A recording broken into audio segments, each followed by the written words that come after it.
Silahkan like, comment, share, subscribe. Terima kasih. Gratis loh. Assalamualaikum warahmatullahi wabarakatuh. Innal hamdalillah, sholatan wa salamun ala Rasulillah wa ala alihi wa ashabihi wa man tabi'ahum bi ihsan ila yaumil din. Qala Allah ta'ala fi kitabihil karim, subhanaka la ilma lana illa ma 'allamtana innaka antal alimul hakim. Qala rabbi shrah li sadri wa yassir li amri wahlul 'uqdatam min lisani yafqahu qawli. Amma ba'du. Para tuan guru, pengurus Masjid Agung Al-Istiqamah Kuala Tunggal, Bapak Ibu jemaah sekalian yang dirahmati Allah, yang saya hormati. Segala puja dan puji bagi Allah yang senantiasa memberikan kepada kita berbagai macam nikmat yang kadang-kadang kita lupa untuk disyukurinya. Di antara nikmat itu adalah nikmat sehat dan panjang umur. Karena kalau tidak sehat kita tidak hadir hari ini di masjid, apalagi kalau tidak panjang umur. Di tahun 1441 ada banyak jamaah kita yang telah mendahului kita dan tidak berjumpa dengan pergantian malam tahun ini. Tapi di antara banyak nikmat itu tentu yang paling mahal adalah nikmat iman dan Islam yang tidak semua orang bisa mendapatkannya. Bahkan Nabi Sallallahu Alaihi Wasallam dikatakan dalam Al-Quran surat Al-Qasas ayat 56, innaka, sesungguhnya engkau ya Muhammad, lan tahdi, tidak bisa memberikan hidayah, man ahbabta, orang yang kau cintai. Jadi ada 10 bersaudara Abdullah, ayahnya Muhammad Sallallahu Alaihi Wasallam, tapi tidak semuanya beragama Islam. Nabi Sallallahu Alaihi Wasallam sangat ingin paman-pamannya itu beragama Islam semuanya, karena Nabi sangat cinta mereka karena darah daging keturunan daripada Abdul Muttalib bin Hashim. Jadi paman kandung Nabi pun tidak bisa memberikan hidayah. Innaka lan tahdi man ahbabta walakin Allah yahdi man yasha. Allah lah yang memberikan hidayah kepada orang yang Dia kehendaki. Nah, hari ini hidayah itu ada dengan kita, kesehatan itu ada dengan kita, kehidupan itu bersama kita. Alhamdulillah Allah masih hantarkan dan pertemukan kita dalam kesempatan yang baik ini. Ba'da maghrib menjelang ke Isya. Ini kalau dalam sebuah hadis disebut fadzalikumur ribat, fadzalikumur ribat. Jadi jihad itu di antara sesuatu yang paling mahal nilainya intizarus sholat ba'da sholat, menunggu sholat setelah sholat. Jadi dari maghrib ke Isya itu menunggu, itulah ribat kata Nabi. Sama dengan pahala bernilai, sama dengan pahala jihad, ya. Luar biasa. Maka kita niatkan beberapa menit ke depan niat i'tikaf dalam masjid ini dan niat ta'lim wa ta'allum. Karena kata Nabi, man kharaja fi sabilillah, man kharaja min baitihi, ya, siapa yang keluar dari rumahnya untuk menuntut ilmu, bahwa fi sabilillah, maka dia sama juga dengan berjihad di jalan Allah. Jadi menunggu intizar salat ba'da salat, menunggu satu salat ke salat yang lain bernilai pahala. Niat ta'lim juga berpahala. Umpama yang meninggal dunia maka itu syahid, ya, maka orang yang menuntut ilmu meninggal dunia itu mendapatkan syahid akhirat, meskipun tetap diselenggarakan, tetap dimandikan, dimakamkan, disolatkan sebagaimana biasa, tapi dia mendapatkan nilai-nilai syahid akhirat. Maka kita luruskan niat selama beberapa menit ke depan menjelang isya untuk sekedar mengisi, ya, saling mengingatkan wa tawassaw bil haq wa tawassaw bis sabr. Saya tentu bukan berceramah di sini, bukan menggurui, tapi hanya sekedar menyampaikan apa yang bisa saya sampaikan. Berat rasanya, ya. Semua guru-guru, semua alumni PHI saya tanya, yang paling berat ceramah di mana? Di Siagung. Tapi kalau ceramah di kampung-kampung tidak ada masalah. Kami berasal dari sini, perguruan banyak di sini, apa ceramah lah. Itu yang berat itu sebenarnya. Tapi ya, sampaikan apa yang bisa kita sampaikan dengan niat saling belajar. Ya. Ini dalam rangka kami belajar juga. Balighu anni walau ayat. Sampaikan dari aku, kata Nabi, meskipun satu ayat saja. Yang kami khawatir adalah sesuai dengan dalam surat As-Saff ayat 3 dikatakan kabura maqtan 'indallah an taqulu ma la taf'alun. Sebuah dosa besar di sisi Allah kalau engkau mengatakan tapi kau tidak melakukan. Nah itu.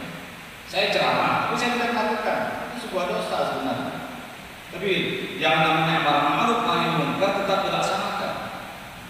Bahkan kata para ulama dalam satu majelis khamar, katakan dalam kitab itu tetap disampaikan. Sesama minum anggur, sesama mabuk. Kalau ditanya kawan kita ini salah kan? Sama-sama minum, salah, haram kita ini salah, berdosa. Karena itu tadi kewajiban untuk menyampaikan yang hak, amar ma'ruf, ya, dan nahi munkar, melarang sesuatu yang munkar. Jadi anggap saja kita mengisi waktu untuk isya, ya. Saya bercerita sedikit apa yang bisa saya sampaikan pada Bapak Ibu sekalian. Kaum muslimin wal muslimat rahimakumullah, kita sama-sama maklum kalender hijrah itu diawali dari hijrahnya, makanya disebut dengan hijriyah. Kalender Islam orang itu, kalender nasional orang bilang, atau kalender Masehi itu diawali dengan, menurut banyak orang, ya, meskipun ada yang mengkritik, dari lahirnya Nabi Isa. Meskipun pernah perdebatan Nabi Isa itu lahirnya kapan sebenarnya, apakah 25 Desember, karena 25 itu sedang musim panas sebenarnya. Kalau kita buka Al-Quran, Maryam lari dari penduduk Bethlehem ke puncak bukit untuk menghindar cercaan orang-orang Romawi karena dia hamil tanpa suami. Dia melahirkan 2 pohon kurma, dikatakan rutaban janiyah. Setelah dia melahirkan itu, goncanglah, goyanglah pohon kurma itu, maka akan berjatuhan. Pohon kurma itu berbuah bukan di musim dingin, bukan di musim salju. Jadi kalau Desember musim dingin, musim salju itu terbantah. Tapi kita tidak ingin bicara itu. Yang jelas kali ini ada 2 kalender besar yang sering digunakan orang. Satu Syamsiah, menggunakan kalender matahari. Yang kedua Qamariyah, menggunakan kalender bulan. Orang Romawi menggunakan kalender Syamsiah. Orang Arab menggunakan kalender bulan. Orang Hindu pun juga menggunakan bulan. Orang Jawa pun menggunakan kalender peredaran bulan. Maka itu yang Januari, Februari sampai Desember itu disebut dengan tahun Syamsiah atau tahun Miladiyah atau tahun Masehi. Sementara yang Muharram, bulan Muharram sampai bulan Zulhijjah disebut dengan tahun Hijriyah atau kalender Islam. Sebenarnya kalau mau konsisten, yang nama bulan itu kita, bulan Muharram, bulan Safar, bulan Awal. Kalau Januari itu bukan bulan, disebut dengan matahari. Matahari Januari, matahari Februari, gitu. Matahari Maret. Kenapa ada matahari? Peredarannya lain. Setahun itu 365 hari. Kalau kita 364 hari. Konstan, tetap 354. Kalau yang ini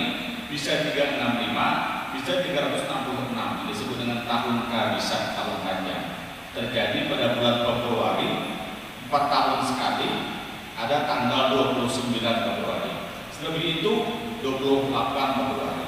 Kawan saya ada lahir 29 Februari. Dia tidak pernah ulang tahun kecuali 4 tahun sekali. Ya. 4 tahun sekali baru ada ketemu kalender tanggal 29. Ya, ini tanggal 28. Nah, tanggal 29 baru 366 hari. Jadi setahun itu selisihnya 11 hari kurang lebih. Jadi antara kalender Hijriah dan kalender Masehi makin mundur. Jadi kalau 33 tahun setahun selisih, 66 tahun 2 tahun selisih. Makanya para ashabul kahfi yang tidur di dalam gua yang Allah tidurkan di situ, salah sami'atin wasdadu tis'ah dalam surat kahfi. 300 dan kami tambah 9. Kalau kita terjemahkannya bingung, ini 300 atau 309. Tapi kalau kita buka tafsir, kenapa Allah menyusun redaksinya seperti itu? 300 tahun dan 9 tambah 9. Jadi bisa 300, bisa 309. Menurut hitungan Masehi 300 tahun, menurut hitungan Hijriah 309 tahun. Ini dua-duanya betul. Makanya tidak dikatakan 300 tahun. Salah sami'atin watis'ain, bukan 309 tapi salah sami'atin wasdadu tis'ah. Seperti itu ya. Nah, apa yang kita peringati hari ini dan sesungguhnya 1 Januari itu dua-duanya bulan milik Allah sebenarnya. Inna 'iddatash syuhuri 'indallahi 12 syahran fi kitabillah. Sesungguhnya bulan di sisi Allah itu ada 12. Yauma khalaqas samawati wal ardi minha arba'atun hurum. Tidak ada 4 bulan yang tidak boleh berperang. Bulan yang dihormati. Termasuk suku-suku Arab zaman dulu, mereka tidak mau berperang di bulan itu. Nah, ini maksud di sini adalah Muharram sampai Dzulhijjah. Jadi ada 4 bulan yang dihormati. Nah, penentuan kalender itu belum ada pada zaman Nabi. Belum ada pada zaman Abu Bakar As-Siddiq, tapi baru ada pada zaman Umar bin Khattab radhiyallahu anhu. Para sahabat bermusyawarah untuk menentukan kalender. Karena surat-surat yang dikirim dari zaman Nabi sampai zaman Abu Bakar itu tidak ada tanggal. Zaman Umar dipikirkan ini perlu tanggal. Dan tanggal itu, kalender itu jangan meniru bangsa lain, tapi buat sendiri. Ada yang mengusulkan bagaimana kalau tanggal 1 0 kilometernya 1 bulan 1 tahun 1 dihitung dari lahirnya Nabi. Ada lagi sahabat lain yang mengusulkan bagaimana kalau tanggal 1 bulan 1-nya itu dihitung dari wafatnya Nabi. Tapi setelah semuanya musyawarah diputuskan Umar bin Khattab, awal tahun itu dimulai dari hijrahnya Nabi Sallallahu Alaihi Wasallam. Apakah Nabi hijrah itu bulan Muharram? Bukan. Nabi hijrah itu di bulan Rabiul awal di hari Kamis. Tapi penentuan kalendernya nanti dihitung dari Muharram. Hari Kamis orang Arafah. Jadi ini kan cerita Mekah masuk. Nabi di Mekah itu hanya berdakwah, punya pengikut yang belum begitu banyak, Islam belum begitu kuat. Sementara ada orang-orang Madinah yang sudah 2 kelompok datang berbaiat dengan Nabi. Ya Muhammad, pindahlah ke tempat kami, engkau akan kami bela di sana, akan kami angkat sebagai pemimpin kami di Yathrib. Dulu namanya Yathrib, dulu Madinah. Datang kelompok yang kedua juga begitu. Sementara di kampung sendiri itu Makkah Nabi dimusuhi. Siapa yang musuhi? Bukan orang lain. Termasuk apa yang ayat yang kita baca tadi, paman sendiri, keluarga sendiri. Nah, Nabi sudah sangat ingin hijrah ke Madinah itu, tapi belum dapat petunjuk. Di hari Kamis pagi, kelompok kafir Quraisy musyawarah rapat di sebuah tempat yang namanya Darun Nadwah. Kalau setelah kita An-Nadwah namanya. Kalau ini tempat yang bertempatnya Darun Nadwah. Darun Nadwah untuk menentukan bagaimana kita habisi saja Muhammad ini. Kenapa? Karena orang kafir Quraisy sudah mendengar orang Madinah sudah minta Nabi hijrah ke Madinah, dan Muhammad juga sudah ingin hijrah ke Madinah. Karena sahabat sudah sebagian berangkat, tinggal beberapa orang sahabat saja yang tinggal di Makkah. Nabi, Abu Bakar, Ali, sahabat-sahabat yang lain termasuk Abdurrahman bin Auf, seorang juragan yang kaya raya, meninggalkan istrinya, meninggalkan hartanya karena istrinya tidak Islam waktu itu. Sahabat-sahabat yang lain yang berbeda juga begitu, yang berbeda keyakinan, tinggalkan suaminya, tinggalkan istrinya, ada yang meninggalkan ibunya. Abu Bakar meninggalkan ayahnya, Abu Quhafah namanya Abu Bakar. Tapi tahun ke-8 Hijriah ketika Fathu Makkah, ayahnya Abu Bakar As-Siddiq, kakeknya Aisyah, istri Nabi SAW. Nah, ketika rapat di Darun Nadwah itu, mereka musyawarah, kita membujuk Abu Thalib, waktu Abu Thalib masih hidup sudah, agar diberikan harta kepada Muhammad, tak mempan. Agar Abu Thalib diberikan seorang pemuda yang gagah sebagai ganti daripada Muhammad, keponakannya, tidak bisa. Semuanya ditawarkan. Bahkan kata Nabi dikatakan, seandainya matahari di tangan kananku dan bulan di tangan kiriku, aku tolak semua. Tidak bisa menghentikan dakwahku ini. Jadi mentah semua. Jadi bagaimana kita habisi? Kita bunuh si Muhammad, dan andai kata dia yang terjadi hijrah habis kita, lewat kemungkinan kita. Maka sebelum dia hijrah ini kita harus bunuh. Siapa yang bunuh? Tentukan orangnya. Si Anu yang terkenal hebat dalam hal itu. Oh, tidak bisa yang lain. Ini rapat para pembesar Quraisy, dipimpin oleh seorang yang sangat terkenal, namanya Umar bin Hisham. Tahu tak apa itu Umar bin Hisham? Itu nama aslinya.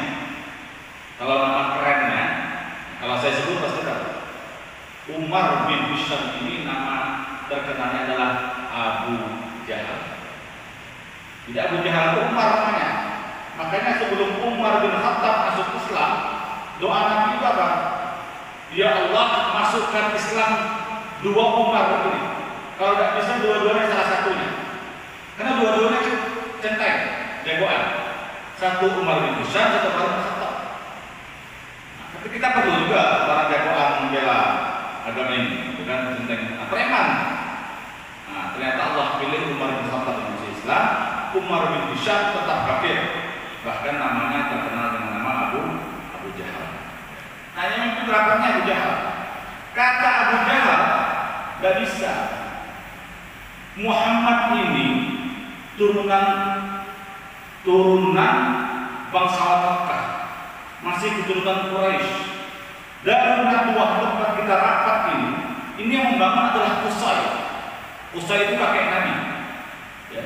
Muhammad bin Abdullah bin Abdul Muttalib bin Hashim bin Qusay. Dia membangun tempat ini, aula ini. Kalau istilah kita ini convention center, ya, tempat hebat pertemuan. Ini Qusay pasti dibela orang Quraisy karena sukunya ada yang kita bunuh. Maka itu bagaimana? Nah, semua pendapat. Akhirnya ketemulah pendapat Nabi itu. Kita di sini kan ada 12 kabilah yang besar. Bani Adi, Bani Tamim, Bani semuanya segala macam suku-suku yang besar di Makkah itu. Maka 12 suku ini mengutus masing-masing premannya, algojonya, centengnya dengan pedang berhunus sama-sama membunuh Muhammad. Kalau Muhammad mati malam ini, maka tidak ada yang disalahkan. Semua suku harus tanggung jawab. Setuju? Setuju. Itulah ceritanya. Ya. Malam itu, malam Jumat, malaikat Jibril pun datang menyampaikan wahyu, dan Nabi pun menyampaikan di sore itu, ya, setelah zuhur menjelang asar, kalau kita baca riwayat itu, Nabi ke rumah Abu Bakar. Abu Bakar pun heran. Tidak biasanya di siang-siang panas begini Muhammad datang ke rumah. Sampaikan, kita sudah saatnya berangkat, wahyu sudah turun, kita malam ini bergerak. Baik, saya Abu Bakar As-Siddiq, seorang sahabat yang sangat setia, membenarkan peristiwa Isra Mi'raj, hijrah bersama Nabi, anaknya itu diserahkan kepada Nabi, menjadi khalifahnya dan seterusnya. Orang yang sangat setia. Malam itu mereka bertiga di rumah Muhammad SAW, Nabi Muhammad, Abu Bakar dan Ali. Nabi tahu di luar sudah 12 orang mengepung dengan pedang terhunus. Ini pentingnya sahabat, ya. Pentingnya kawan dalam perjuangan. Kata Nabi, Abu Bakar yang menemani saya hijrah, Ali yang tinggal di rumah. Ali persiapkan sudah nyawanya. Seandainya orang itu mendobrak rumah Nabi malam itu dan langsung mencecah, selesai. Nah, ketika tengah malam sudah, mereka selalu siaga berjaga di seputar rumah Nabi. Ketika diintip masih ada orang di kamar Nabi itu, masih ada. Oh, Muhammad sudah keluar. Diintip lagi, oh masih ada. Itulah Muhammad. Dalam kemudian mereka tertidur. Itulah Allah turunkan ayat yang sering kita baca itu. Wa ja'alna min baini aydihim sadda wa min khalfihim sadda wa ja'alnahum la yubsirun. Kami jadikan di hadapan mereka itu tirai dinding penghalang, tidak bisa melihat, di belakang bertiga, wa ja'alnahum la yubsirun. Ini ayat kalau sudah kena rahasia, orang keluarnya ada polisi di depan. Oh, kata kebenarannya bahannya tidak berkata. Cuman jangan disalahgunakan, kan? Nah, tertidur terlelap 12 orang itu. Ketika Nabi Muhammad keluar dengan Abu Bakar dari rumah itu, berjalan pergi, ditemani seorang yang belum Islam, namanya Abdullah bin Uraikid. Namanya Abdullah, tapi tidak Islam. Karena zaman dulu biasa, nama Allah itu sudah ada sebelum Nabi Muhammad. Nabi Ibrahim memperkenalkan, yang membangun kota Makkah, Ibrahim bin Azhar sudah memperkenalkan Allah, tapi mereka menyekutukan Allah. Makanya mereka sebut Tuhan laki-laki Allah, Tuhan perempuan Lata, Manat, Hubal, Gibti, Tawud, berhala di seputar Ka'bah itu mereka kasih nama semua. Salah satunya namanya Allah. Maka ada orang-orang kafir Quraisy itu yang bernama Abdullah. Dia ini seorang gaib, dia seorang sekarang penuntun jalan. Dia biasa sudah rutenya itu Mekah Madinah, Mekah Madinah, Mekah Syam, Mekah Yaman, berdagang segala macam.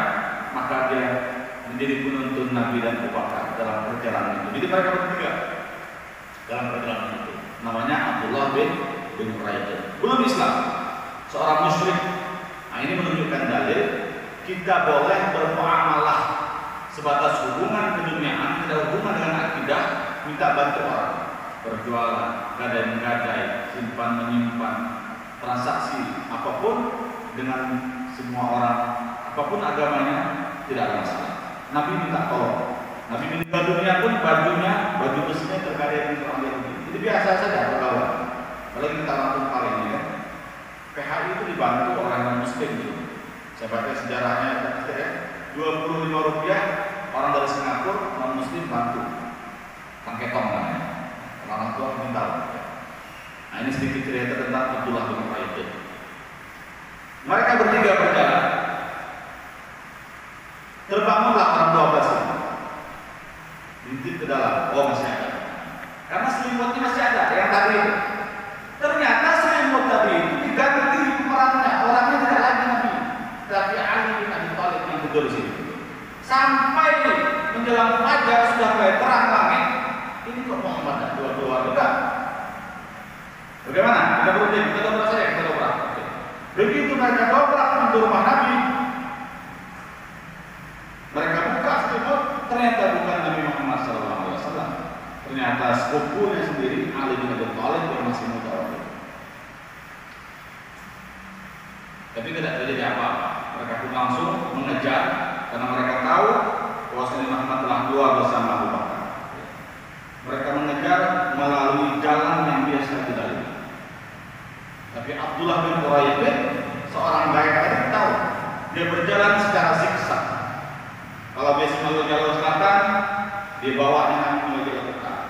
belok lagi.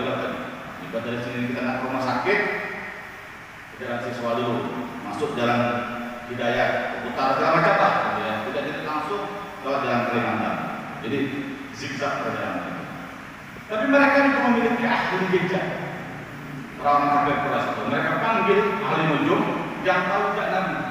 Sehingga pada hari ketiga mereka sampai ke persembunyian Nabi di Gua Tur. Mereka tahu tuh, mereka sudah punya feeling Nabi ada di situ. Tapi Allah jaga. Idhuma fil ghar dalam surat At-Taubah, ketika mereka berdua dalam gua. Idhuma fil ghar idh yaqulu li sahibihi la tahzan innallaha ma'ana. Jadi apa namanya? Ada binatang yang menggigit Abu Bakar As-Siddiq. Dia kesakitan. Tapi waktu itu Nabi sedang berbaring kecapean di kaki Abu Bakar. Ketika binatang itu ada yang mengatakan kelajengking, ada yang mengatakan ular. Abu Bakar kesakitan. Tetapi jika dia tarik kaki itu, Nabi Muhammad terbangun dan khawatir Nabi bangun, dia tahan sakitnya. Maka ketika itu terjatuh, ada yang mengatakan air mata Abu Bakar, yang mengatakan keringat Abu Bakar dan terbangun Nabi. Apa kata Nabi? La tahzan, jangan bersedih. Innallaha ma'ana, semuanya Allah bersama kita. Fa'anzalallahu sakinatahu alaihi wa ayyadahu bi junudin lam tarawha. Allah turunkan ketenangan pada hati keduanya mereka itu, Abu Bakar, Nabi SAW dan Abu Bakar. Allah turunkan tentara yang tidak bisa dilihat. Wa ja'ala kalimatal ladzina kafaru sufla wa kalimatullahi al-'ulya. Allah jadikan kalimatnya lebih tinggi dan orang kafir lebih rendah. Allah lindungi Nabi dengan laba-laba, sehingga ketika mereka mau masuk ke dalam gua itu sudah hampir masuk. Padahal di balik dinding gua itu ada Nabi. Tapi mereka melihat ini ada laba-laba. Kurang ajar kami minta. Masa ada sarang laba-laba sebesar ini? Ada orang lewat, pasti rusak, hancur sarangnya. Gara-gara itu saja yang sepeda saja mereka tak jadi masuk. Hari mereka mundur. Ketika mereka pergi, barulah kemudian Abu Bakar dan Rasulullah SAW melanjutkan perjalanan. Sebelum sampai ke Madinah, 5 kilo sebelum Yathrib atau Madinah, Nabi singgah di sebuah tempat yang namanya Quba, membangun sebuah masjid. Itulah masjid pertama dalam sejarah Islam. Makanya kalau kita haji atau umrah, kita disunatkan untuk sholat di situ karena Nabi sering sholat di situ. Dan pahalanya sama dengan pahala umrah. Kalau berwudu dari rumah atau dari hotel sampai ke tempat Quba itu kita sholat 2 rakaat di situ. Nabi membangun masjid di situ, barulah Nabi berangkat ke Yathrib. Semua orang Madinah terkenal baik, terkenal ramah. Rumah kami saja. Nah, semua orang berlomba-lomba meminta Nabi untuk menginap di rumahnya. Tapi Nabi serahkan semua itu. Jadi kata Nabi, di mana unta al-Quswa, jadi nama unta Nabi itu al-Quswa. Di mana al-Quswa itu berhenti, di situ nanti. Nah, itulah unta itu berhenti di rumah seorang anak yatim yang bernama Al-Arqam. Disitulah Nabi awal-awal. Tapi kemudian Nabi membangun masjid. Jadi dari masjid ke masjid. Di Quba membangun masjid, di Nawawi itu juga membangun masjid Nabawi yang kita saksikan. Bapak Ibu rahimahullah. Ini panjang kalau kita cerita sejarah hijrah. Itu hijrah secara fisik. Dan itu memang ada dalam Al-Quran, perintah hijrah. Perintah hijrah.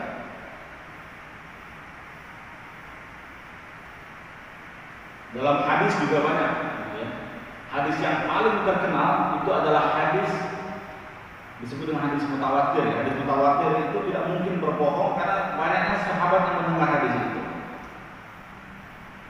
Innamal a'malu binniyat. Sahih Bukhari Muslim. Sesungguhnya amal itu tergantung niat. Nah hadis ini asbabul wurudnya ketika hijrah itu. Maka kata Nabi, "Faman kana hijratuhu ila dunya." Siapa orang yang hijrah karena dunia, maka dia mendapatkan dunia. Siapa yang hijrah karena perempuan, dia mendapatkan menikah di dunia. Yang hijrah karena berdagang, dia dapat keuntungan di dunia. Tapi yang hijrah karena Allah, maka dia akan mendapatkan ridha Allah, mendapatkan semuanya. Jadi macam-macam motivasi. Jadi berat Bapak Ibu sekalian. Kalau kita baca kisah hijrah itu, seperti Abu Bakar tadi, dia meninggalkan ayahnya yang tua dan buta, Abu Quhafah. Dia membawa anaknya yang bernama Aisyah dan Asma.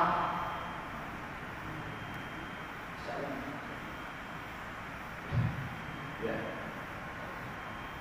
Banyak, ada namanya